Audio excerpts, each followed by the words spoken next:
তো তোমরা মাত্র 15 জন জয়েন করছো, 14 জন।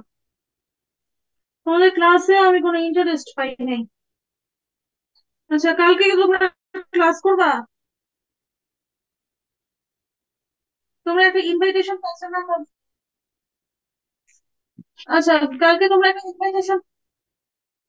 ইনভাইটেশন, পাইছো আইটিটির একটা সেমিনার আছে কালকে। আমাদের যে টেক্সটাইল ডাইং, প্রিন্টিং, ফিনিশিং বা এগুলো ডাইং প্রিন্টিং এর উপরে বেশি জোর দিবে, তাছাড়া স্পিনিং উইভিং এর উপরও জোর দিবে। মানে টেক্সটাইল রিলেটেড যে টেকনোলজি গুলি আছে, নিউ মানে নিউ ডিসকভার কি কি আছে, কোন কোন টেকনোলজি গুলো বেশি এখন ইউজ হয়, আসবে কালকে সেমিনারে। তোমরা সবাই ইনভাইটেড। তোমরা ফাইনাল ইয়ারের যারা ছাত্র আছো সবাই ইনভাইটেড।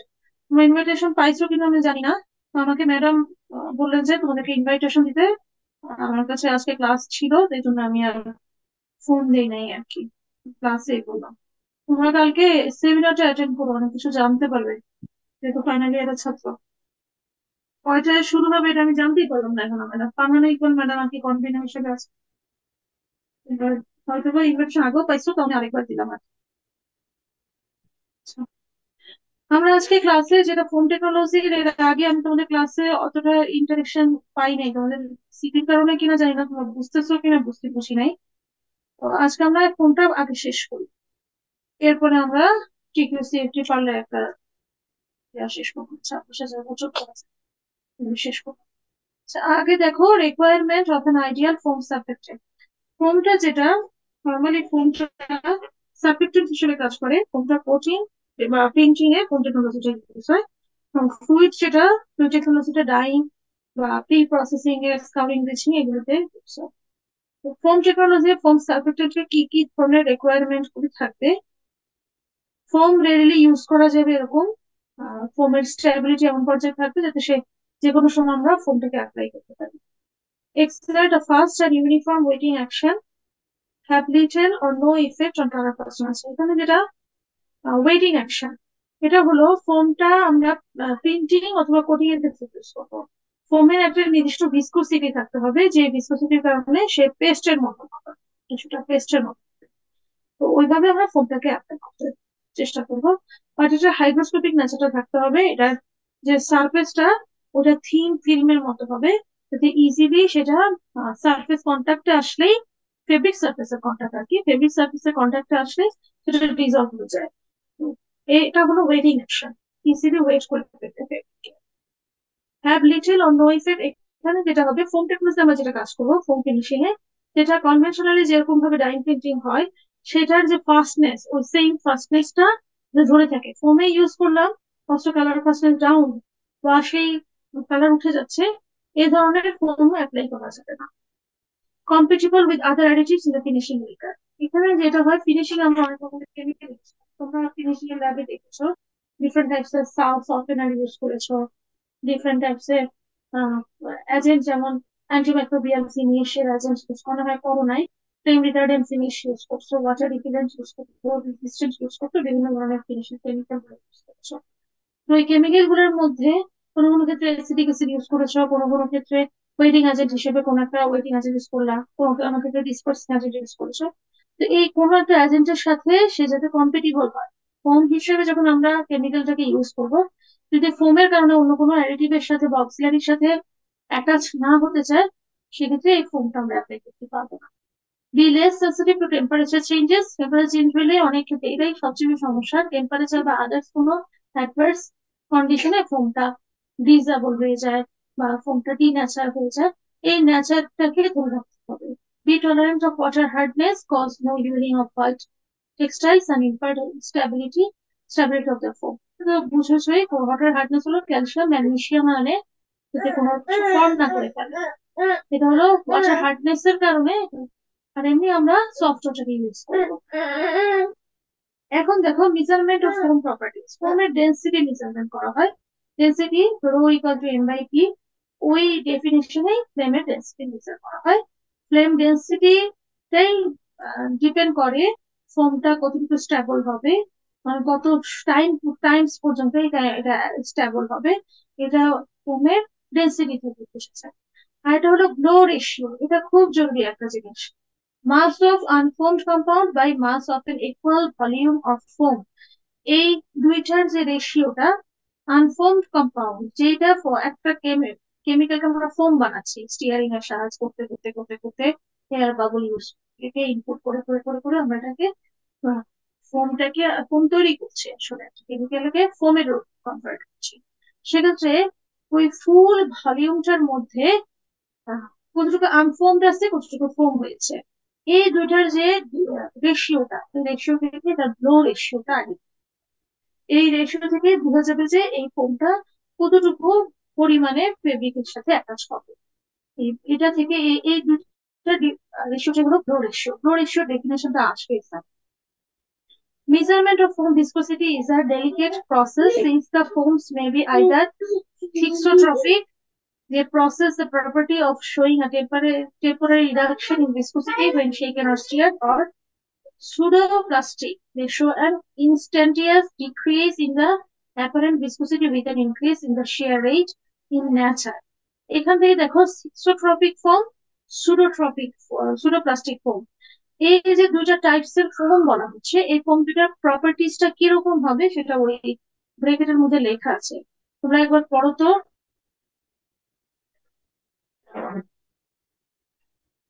যে শেকেন বা স্টিয়ার্ড হয় তার ভিসকোসিটিটা চেঞ্জ হতে পারে, রিডিউস হয়ে যেতে পারে। ভিসকোসিটি রিডিউস হওয়ার অর্থটা কি? ফোমটা ফেটে যাবে, ডিজলভ হয়ে যাবে। ভিসকোসিটি কমে না আমরা ওয়েটিং এজেন্ট দিয়ে। আর সুডোপ্লাস্টিকে কি হবে? Show an instantaneous decrease in the apparent viscosity with an increase the shear rate. এটা হলো আস্তে আস্তে আস্তে আস্তে একটা ডিক্রিজ হবে। আর যেটা টেম্পোরারি ডিক্রিজ হয়ে যাবে সেটা হলো থিক্সোট্রপ। এই দুইটা প্রসেস ডেলিকেট ফোমস মেবি দুই রকমের হতে পারে আর কি, এটা ফোমের টাইপস। আচ্ছা, দেয়ার আর ভেরিয়াস এর পরে এই লাইনটা দেখা যাচ্ছে না কেন, এখানে একটা লাইন আছে। আচ্ছা, তোমাদের কয়েকটা জিনিস শুধু বলি। ফোমের যে foam density rho equal to M by V, এটার সাহায্যে ফোমের প্রপার্টিসটা বোঝা যায়। এই ডেন্সিটিটার সাথে রিলেট করবে রেডিয়াস, ডেন্সিটি রেডিয়াস থেকে ভলিউম।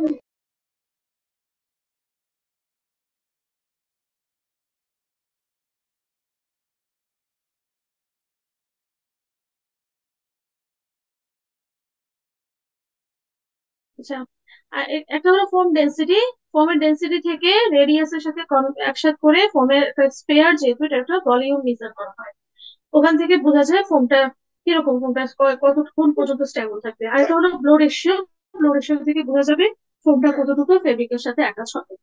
আচ্ছা, এখানে যেটা হচ্ছে কমন সারফেস অ্যাক্টিভ এজেন্ট গুলির কিছু নাম দেওয়া আছে। Surface active agent anionic, cationic, non ionic, amphoteric, এই ডিফারেন্ট টাইপস এর সারফেস এজেন্টের নাম হচ্ছে, সবগুলোকে আমরা ফোমে কনভার্ট করে ফোম টেকনোলজি ইউজ করতে পারি। ফোমিং এজেন্টে দেখো অ্যালকাইল, কি লিখছে ক্যালকুলেশন, দেখি আমি এখানে কি লেখা আছে দেখো তোমরা এই রিলেশনটা।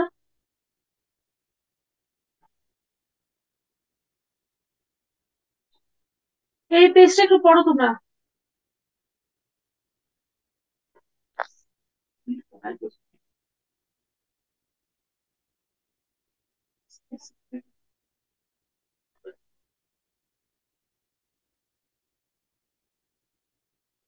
কামরুন রিভানা, তুমি এই পেজটা একটু পড়ে ইলাবোরেট করো তো এখানে ফোমিং এজেন্টের মধ্যে রিয়েকশনটা। ফোমিং এজেন্ট লিখে যে রিয়েকশন গুলো লেখা আছে এটা একবার দেখো। যে কেউ বলতে পারো, যে বুঝবা সেই বলো। তোমরা দেখো, তানজিরুল শাকলি, তোমরা কেউ একটু রেসপন্স করো, আমি তো কিছু বুঝতেছি না তোমার ক্লাস। হ্যাঁ, স্লাইড দেখা যাচ্ছে এখন? ঠিক আছে, তাহলে তোমরা এই এই স্লাইডটা একটু দেখো, যে তানজিলুল শাকরি যে ভালো স্টুডেন্ট, ওরা তো ভালো দেখতেও পাচ্ছি না, ওরা একটু বলো এটাকে একটু পড়তে, পড়ে বুঝার চেষ্টা করতে, আমি দেখতেছি দাঁড়াও।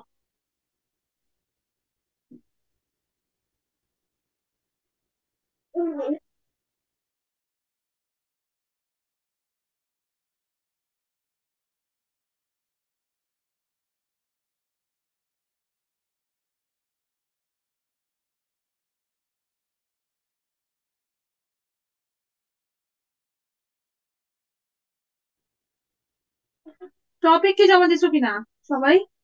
নামটা?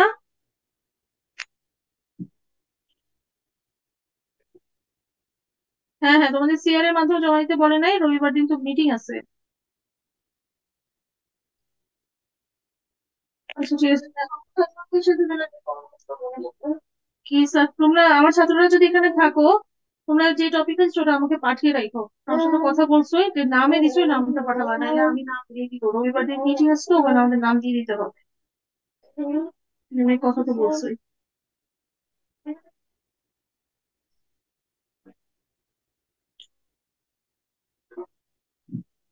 আচ্ছা, এখানে তোমরা দেখো অ্যালকাইল ফেনল। অ্যালকাইল ফেনলের মধ্যে কি থাকবে? অ্যালকাইল ফেনলে, ফেনল তো আমরা জানি একটা বেনজিন দলের যদি কোনো একটা অক্সিজেন ওইচ দ্বারা রিপ্লেস হয় সেটাই ফেনল। এর সাথে যদি লার্জ অ্যামাউন্টের অ্যালকাইল কোনো গ্রুপ আমরা অ্যাড করে দিই ফেনল আর বেনজিনের মাঝে, সেটা আমরা অ্যালকাইল।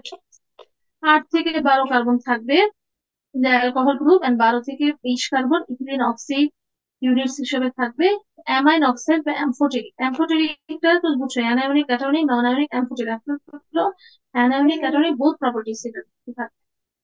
তো এখানে যে লিনিয়ার সেকেন্ডারি অ্যালকোহল তৈরি হচ্ছে, 12 থেকে 20 ইথিলিন অক্সাইড, এগুলি এই এই এই জিনিসটাই কনভার্ট হইতে হতে হতে হতে ইথিলিন অক্সাইডের সাথে রিয়েকশন করে করে এই এরকম একটা lauryl sulphate salt, sorry sulphate সল্টে রূপান্তর হচ্ছে। ওইটাকে আমরা ফোমে রূপান্তর করে থাকি। সমস্ত এজেন্টই ফোম হয় না, এটা মনে রেখো, সমস্ত কেমিক্যালি ফোম হয় না। ফোম তৈরি করার জন্য অনেক সময় অনেক রিয়েকশন করে এনে তারপরে ফোম তৈরি করা হয়। তো এখানে যে রিয়েকশনটা দেখানো হয়েছে, রিয়েকশনটা তোমরা এক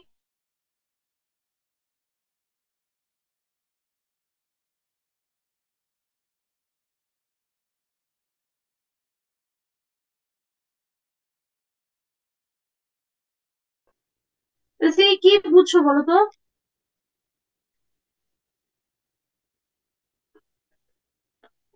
এই রিয়েকশন গুলা থেকে কি বুঝতেছো? এই রিয়েকশন গুলার আসলে প্রয়োজনীয়তা কি এখানে ফোমে? ফোমের টেকনোলজিতে অ্যাপ্লিকেশনটা ফোম কিভাবে জেনারেট হয় এবং ফোমের প্রপার্টিস কি কি, এগুলাই এগুলার তো সবকিছু তো লজিক্যালি পড়ছি। তো এই জায়গাটায় এই রিয়েকশন গুলার কি দরকার ছিল দেখার, সেটা বলো। শুধু এই আনসারটা দাও।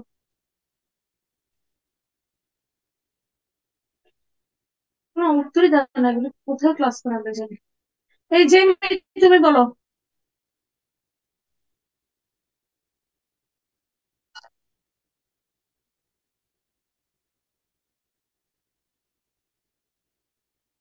আচ্ছা, এইখানে যে রিয়েকশন গুলো দেওয়া আছে, এই রিয়েকশন গুলো কোনোটাই আসবে না, তোমরা জাস্ট জানার জন্য একটু দেখে রাখো। তো ফোমের মধ্যে এই রিয়েকশনটা তৈরি করা হচ্ছে আর কি, রিয়েকশনের মাধ্যমে কোন একটা ফিনিশিং কেমিক্যাল কোন পর্যায়ে গেলে ফোম হিসেবে ইউজ করব সেটা করা হচ্ছে। ফিনিশিং এ আমরা যেগুলো ইউজ করি, ফার্স্ট সফেনার, সেকেন্ড হলো কেমিক্যাল ফিনিশ, অ্যান্টিমাইক্রোবিয়াল হোক, ওয়াটার রিপিলেন্ট হোক, অথবা ফোম ফ্লেম রিটার্ডেন্ট হোক, different types of finishing chemical আছে।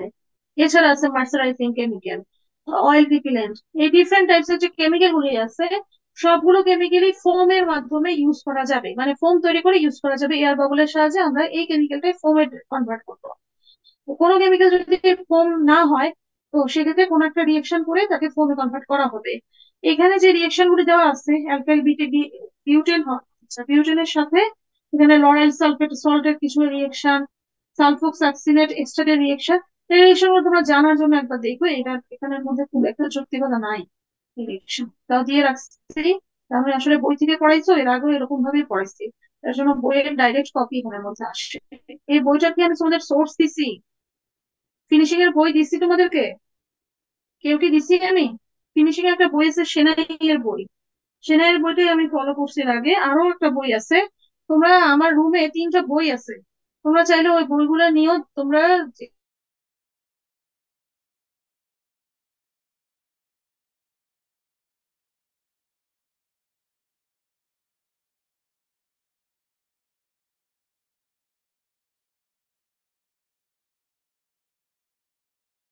সবগুলোর ভলিউম কি সেম কিনা। যত বেশি ইউনিফর্ম হবে, কোনোটা ছোট কোনোটা অনেক বড়, এরকম যদি না হয়ে সবগুলো মোটামুটি ইউনিফর্ম রেঞ্জে হয়, তাহলে এই ফোনটা হচ্ছে সবচেয়ে ভালো। এটাই এখানের মধ্যে কমে সাইজ। এখন দেখো, অ্যাভারেজ বাবলের সাইজটা এই ইকুয়েশনের সাহায্যে তৈরি হয় আর কি। 2/√পাই area into liquid density minus foam density by number of bubbles এর, এটার উপরে আবার রুট। এখান থেকে এই ইকুয়েশন থেকে অ্যাভারেজ বাবল সাইজ কত আসবে সেটা আইডেন্টিফাই হয়। এই সাইজটা থেকে বোঝা যায় যে আমার এই ফোনটা, যতগুলি ফোন তৈরি হয়েছে এগুলো ইউনিফর্ম কিনা বা আমাদের রিকোয়ার্ড সাইজ আসছে কিনা।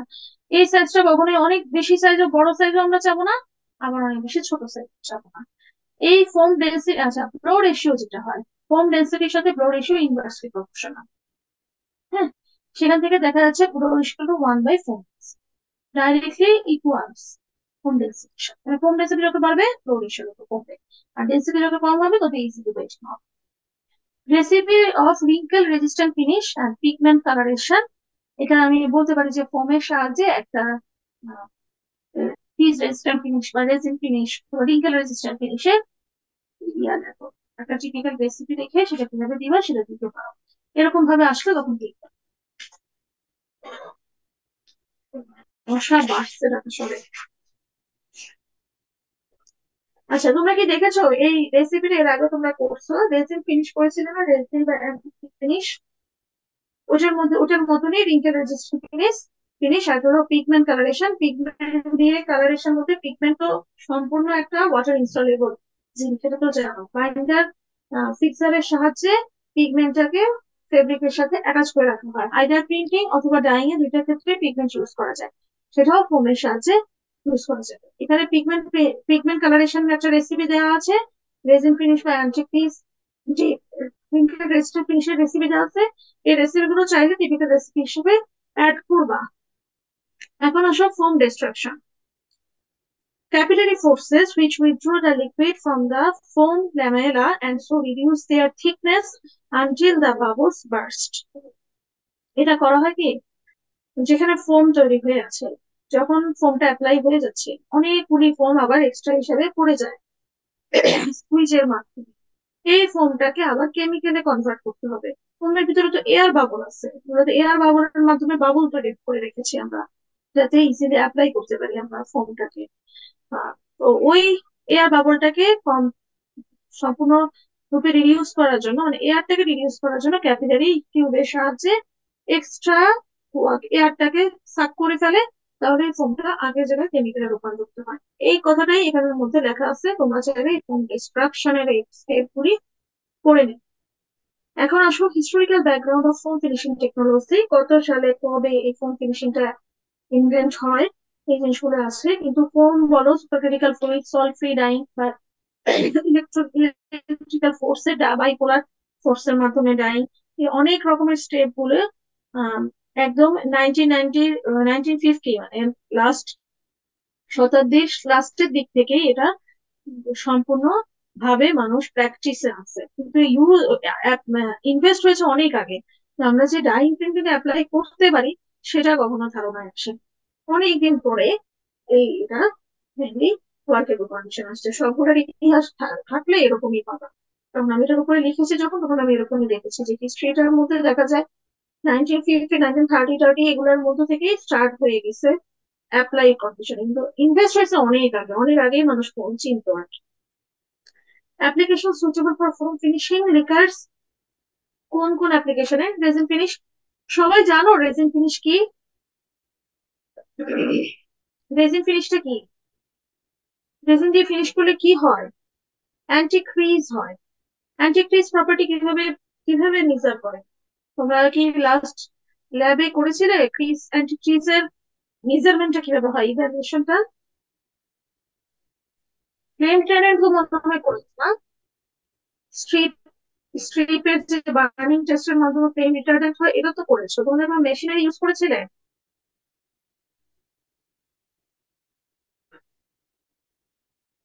কোনো কথাই বলো না তোমরা।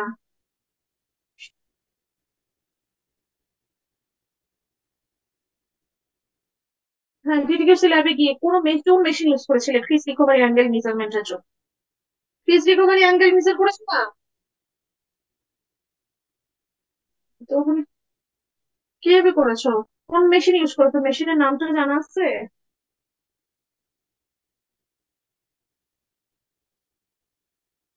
শার্লি তো ব্র্যান্ডের নাম। আচ্ছা আচ্ছা, নর্মালি এক্সআরডি মেশিনের সাহায্যে পিকচার পিকচার তুলেছো না ফিজিক্যাল অ্যাঙ্গেল মেজারমেন্টের সময়? অ্যাঙ্গেলটা কিভাবে মেজার করলে? এত ছোট অ্যাঙ্গেল তো আর চোখ বোঝা যায় না।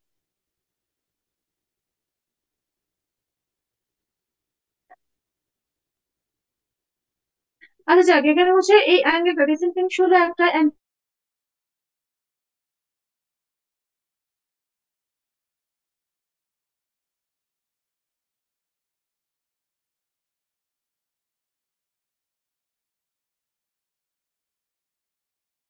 বাড়ি চোখে তো আর এই অ্যাঙ্গেলটা দেখবো না যে কতটুকু এসেছে। তো এখানে যে মেশিনারি ইউজ হয় মেশিনারিতে ম্যাটেরিয়াল সায়েন্সও আছে, তোমরা টিকুসি ল্যাবে ম্যাডাম যেতে বলে, কিন্তু আসলে ম্যাটেরিয়াল সায়েন্স কেউ করা যায়। তো এইখানের মাধ্যমে রেজিন ফিনিশের যে রেজিনটা সেটাকে আমরা কনভার্ট করতে পারবো ফোমে। ফ্লেম রিটার্ডেন্টের যে ফিনিশিংটা সেটাকে কনভার্ট করতে পারবো ফোমে। আর কি কোনগুলোকে বলতে পারবো? ডাইমেনশন স্টেবিলিটি রেজিস্ট্যান্স তো হইছেই, রেজিনকে করতে পারবো সফেনার। যত রকমের সফেনার আছে অ্যানায়নিক অ্যাটায়নিক অ্যাম্ফোটেরিক অথবা নন আয়নিক, সবগুলোকেই আমরা ইয়া করতে পারবো, ফোমে কনভার্ট করতে পারবো। অ্যান্টিস্ট্যাটিক ফিনিশ, অ্যান্টিস্ট্যাটিক ফিনিশের কারণে যেটা হয়, অনেক সময় অনেক কাপড় দেখবো যে ইলেকট্রিক্যাল প্রপার্টি শো করে, স্ট্যাটিক প্রপার্টি অনেক অনেক এগুলো মেইনলি সিনথেটিক কাপড়ে বেশি হয়। আহ, ঘষা খাইলে বা কোনো জায়গায় অ্যাব্রেশন হইলেই সে অনেক কিছুকে সে অ্যাটাক করতে থাকে। এই কাপড়গুলো যদি অ্যান্টিস্ট্যাটিক প্রপার্টি বেটার না হয়, স্ট্যাটিক প্রপার্টি বেশি থাকে, তাহলে এটা ডাস্ট বেশি ক্যাপচার করে। এই জন্য অ্যান্টিস্ট্যাটিক ফিনিশটা দেওয়া হয়ে থাকে। এটাকে আমরা ফোমে কনভার্ট করতে পারবো। Finishes for improvement of handle, software software feeling হতে হবে। হ্যান্ডেল বলতে সফটওয়্যার ফিলিং বোঝাচ্ছে। ফ্লুরোসেন্ট ব্রাইটেনিং মানে ওবিএ, অপটিক্যাল ব্রাইটেনিং এর ক্ষেত্রে আমরা ইয়ে করতে পারবো। সয়েল রিলিজ বা ওয়াটার অ্যাবসর্বমেন্ট ফিনিশেস ক্ষেত্রে এগুলিকে আমরা ফোমে কনভার্ট করতে পারবো। এই কি কোন কোন কেমিক্যাল গুলিকে পারছি, সেই কেমিক্যাল গুলি এখানে একটা লিস্ট আপ করা আছে, তোমরা এগুলো দেখবে। এই নামগুলো আমি বলতে পারি যে কোথায় কোথায় আপনি কি করবেন। এখন দেখো অ্যাডভান্টেজেস অফ, এখানে কিছু রেসিপিও দেওয়া আছে ফোম ফিনিশিং এর জন্য। রেজিনের ক্ষেত্রে কি ধরনের রেসিপি হবে? Synthetic resin, softener, agent for improvement of handle, catalyst, wetting agent, foaming agent, এগুলো সব লাগবে। এমনি নর্মালি করতে গেলে রেজিনের সাথে কিছু দেওয়া লাগছে? শুধু রেজিন একাই তো ফিনিশ হয়ে যাচ্ছে, তার সাথে চাইলে কিছুটা ওয়েডিং এজেন্ট হয়তো 0.5 বা 0.3 অ্যাড করা যেতে পারছে। এছাড়া শুধু পিএইচ মেনটেনের জন্য একটা এসি। আমরা কি এখানে সফটেনার বা হ্যান্ডেল ইমপ্রুভমেন্টের কোনো এজেন্ট অথবা মাল্টিফাংশন এজেন্ট অথবা ক্যাটালিস্ট এরকম কিছু ইউজ করিনি, বাট ফোমে যখন ইউজ করবে এই এতগুলো অক্সিলারিজ করার প্রয়োজন হবে। আরেকটা জিনিস খেয়াল করো, কতটুকু অ্যামাউন্টে লাগতেছে। ফোমে যখন ইউজ করতেছো সবগুলোর অ্যামাউন্ট অনেক বেড়ে যাবে, কারণ এগুলি থেকে যত বেশি অ্যামাউন্ট হয় ফোম ভালো তৈরি হয়, অল্প অ্যামাউন্ট ফোম তৈরি করা যায় না। এখানে আমরা দেখো ফোমে অ্যাপ্লাই করতে হলে সেম প্রপার্টিতে আনার জন্য ফোমের অ্যাপ্লিকেশনে ইয়ার লস বেশি, কেমিক্যাল বেশি ইউজ করতে হয়, অল্প কেমিক্যালে অ্যাপ্লাই করা যায়। Advantages of home technology: lower energy costs, savings in finishing agents, around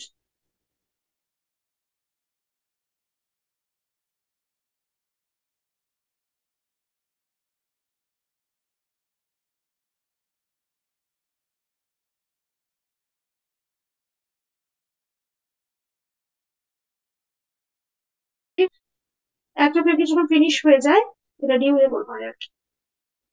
cost saving এর ক্ষেত্রে খেয়াল করো কোথায় কোথায় কস্ট সেভিং হচ্ছে।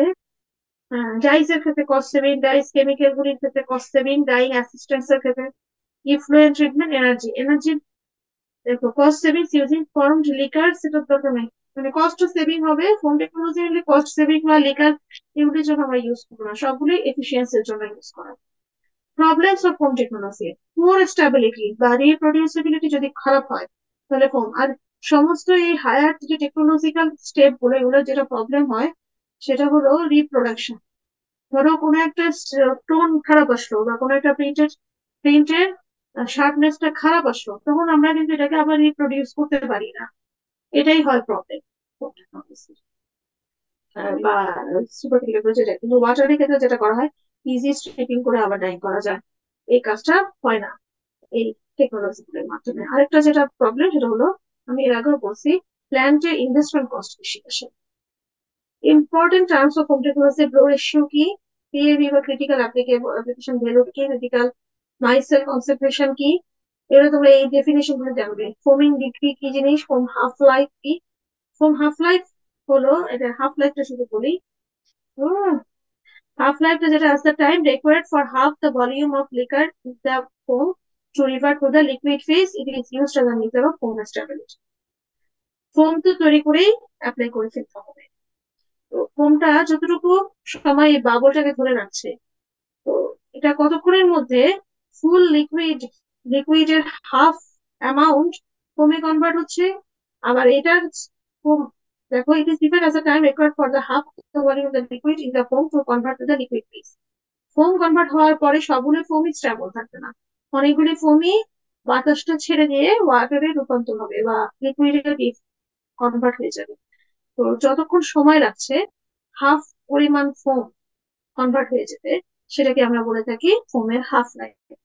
আর আমরা যদি এটার ফুল ফোম কতটুকু কনভার্ট হতে সময় লাগছে এটার মাধ্যমে যদি মেজার করতে চাই, তাহলে এটা অ্যাকুরেট হয় না। কারণ এট এ টাইম ফোম তৈরি হচ্ছে, এট এ টাইম অনেক ফোমই কনভার্ট হয়ে যাচ্ছে, অনেকটা ওই যে পানি চৌবাচ্চায় ভরা আর বন্ধ করার মতো। এই জন্য এই ফোমের হাফ লাইফটা খুব জরুরি। যখন এরকম কেস হয় তখন সবসময় হাফ টাইমের সাহায্যে মেজারমেন্ট হয় এটার স্টেবিলিটি।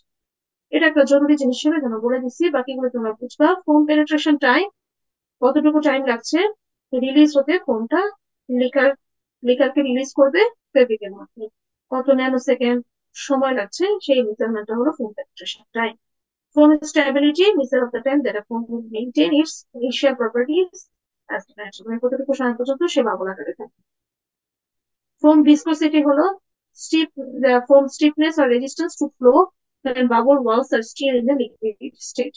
বাবল ওয়ালটা থাকবে একবারে থিন, ভিসকোসিটিটা যত বেশি থাকবে তত স্টেবল থাকবে, আর ভিসকোসিটি কমে গেলেই সেটা ওয়েটে রূপান্তর হয়ে ফেব্রিকে ঢুকে যাবে। ফোম ওয়েটিং পাওয়ারটাও জরুরি, যত সারফেস কন্ট্যাক্ট আসলে যাতে সে ওয়েট হয়ে যায়, এটা হলো তার ওয়েটিং পাওয়ার।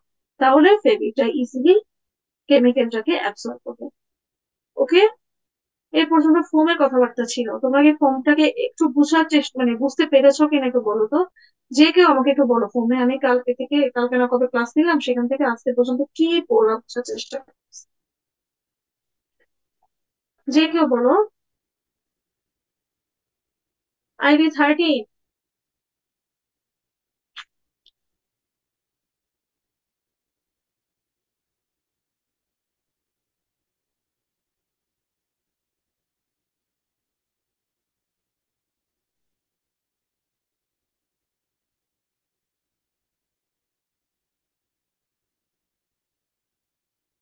আচ্ছা ঠিক আছে। আর আমি যাকে যাকে বলবো শেষে বলো। আইডি 13 বলো, আইডি 6। তোমরা দুজন কথা বলো। বলো যে ফোন কনভেনশনের থেকে ফোন কেন অ্যাডভান্টেজিয়াস। আমাদের সময় খুব হাতে কম, তাড়াতাড়ি বলো। কালকে তোমরা সবাই ইয়াতে সেমিনারটাতে অ্যাটেন্ড করো, যারা কাছাকাছি আসছো, জানতে পারবো অনেক কিছু। আমাদের ইয়াতেই হবে।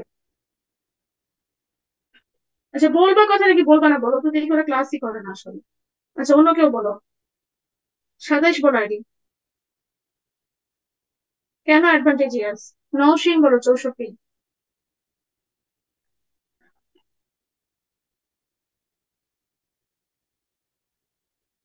কামরুন নাহার 79। হাতে সময় কম বলো, আবার একটা লিঙ্ক বানানো, সেটা আমাদের ঢুকা ঝামেলা। আমরা আরেকটা ক্লাসের জন্য আবার লিঙ্ক বানাবো। তোমরা কালকে ক্লাস তো করছো না ফিজিক্যালি, কালকে রাতেও আমি একটা ক্লাস নিয়ে নিবো না। আর কালকে ঠিক একটু ক্লাসটা এগিয়ে গেল, তাহলে অ্যাটলিস্ট 4-5টা করে ক্লাস। একটার জন্য আমি পরশুদিন আমাদের মিটিং এ আমাদেরকে দেখাইতে হবে কয়টা ক্লাস হলো। এত দ্রুত কি সিলেবাস শেষ করা যায়? আলভি, কোডিং এর শিট পাইছিলা?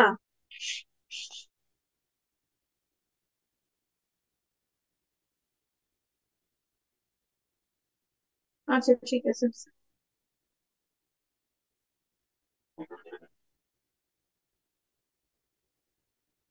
তুমি যে স্ক্যান করছো, পিডিএফ বানাইছিলা?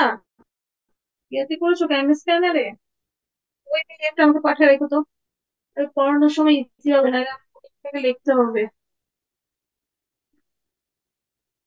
এটা হার্ড কপি থেকে করছি তো, আমার কাছে ইয়া নাই, সফট কপি নাই। একটা হার্ড কপি থেকেই পড়াইছিলাম। এখন কেমন বসে এটা বানানো হতো, বানাই ফেলছি।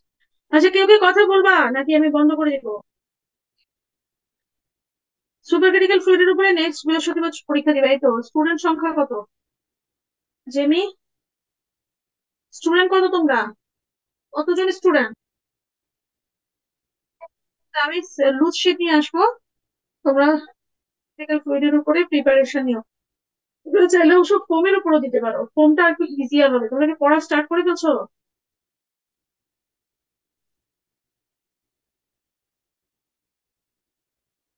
তাহলে ওটার উপরে দিও। শিট দিব, লুজ শিট লেখা কমপ্লিট করতে হবে, আমি কোশ্চেনটা লিখে দিব।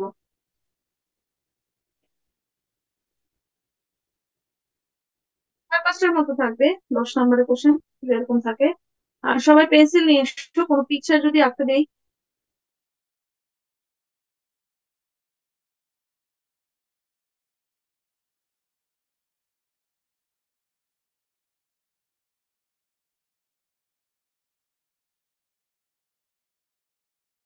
ফ্লুইড হয় ডাইং, প্রি প্রসেসিং এর বেশি স্টেপ গুলিতে। ফোম ইউজ হয় প্রিন্টিং ফিনিশিং। ওকে। ফোম, ফ্লুইড, এগুলো সবই কনভেনশনাল থেকে বেশি অ্যাডভান্টেজিয়াস, কারণ এফিসিয়েন্সি অনেক ভালো। বাট প্রবলেমটা যেগুলোতে হয়, ইনভেস্টমেন্ট কস্ট অনেক বেশি, রিপ্রোডাকশনের প্রবলেম। কোনো কিছু ভুল হয়ে গেলে সেটাকে রিকভার করে নেওয়া খুব কষ্ট। ওকে, এই কথাগুলি বুঝছো? হ্যাঁ, মোটামুটি বুঝছো সবাই, যেহেতু কোনো কথা বলে না কেউ জেমি ছাড়া। ঠিক আছে, আবার নেক্সট ক্লাসে কালকে আবার দেখ, ইনশাল্লাহ ক্লাস নিবো। 9টার দিকেই লিঙ্ক বানায় ফেলো জেমি, 9টার দিকেই বানায় ফেলো। আমরা টিকিউ সিএফটির একটা সার্টিফিকেশন হবে। টিকিউ সিএফটি ক্লাসে ক্লাস করার থেকে সার্টিফিকেশন গুলা অনলাইনে শেষ করে ফেলাই ভালো। ঠিক আছে, আমি ক্লোজ করে দিই। আর তোমরা একটু রেসপন্স করো, কোনো অসুবিধা হলে বলতে তো পারো। বুঝি কি না বুঝি, আমি তো কোনো কিছুই বুঝতেছি না। ক্লাসে গেলেও তোমরা তোমাদের সিটির পড়াইতে, তোমরা আসলে কি করতেছো আমি কিছু বুঝতে পারতেছি না। কি বুঝো কিনা নাকি কনসেন্ট্রেশন দাও না, এটাও বুঝতে পারি না। বই থেকে পড়াচ্ছি। ও আচ্ছা, জেমি বা আলভি, তোমরা বইগুলো কালেক্ট করো আমার কাছ থেকে, বইগুলো থেকে। যে যে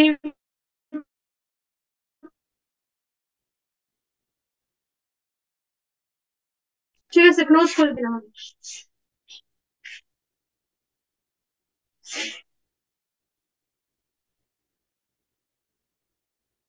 ছোট ছোট করে সালাম করছেন।